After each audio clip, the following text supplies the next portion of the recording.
जा भोले नु बुला।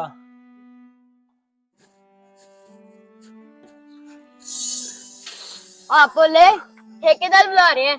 ਉਹ ਤੂੰ ਚੱਲ ਮੈਂ ਆना ਵਾ। ठीक है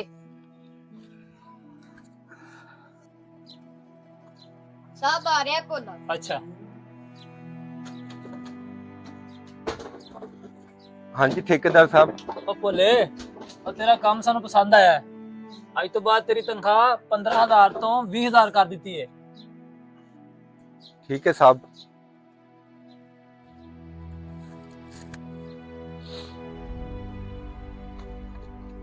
अरे पुत्र तू अज भी कला काम करी जा रहा भोले नु की होया 3 दिन हो गए काम ते नहीं आया। जा अज ओनू करो बुला के लिया जा।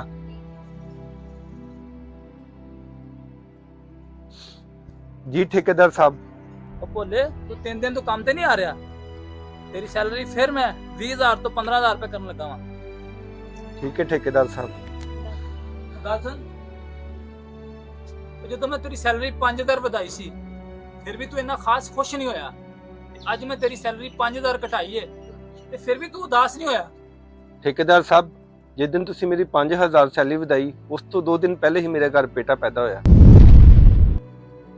मैं सोचा अल्लाह पाक ने बच्चा पैदा होने तो पहले ही रिज्क भेज देता है। आज 5 महीने के बाद आपने मेरी 5,000 तनख्वाह कम कर दी और पता है साहब 3 दिन पहले मेरी माँ का इंतकाल हो गया और मैंने सोचा वो जाते हुए अपना रिज्क अपने साथ ही लेगी।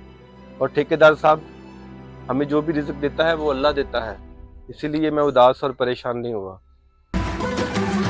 या रब्बल आलमीन अल्लाहु अल्लाह। अगर आपको ये वीडियो अच्छी लगे तो शेयर लाजमी करें।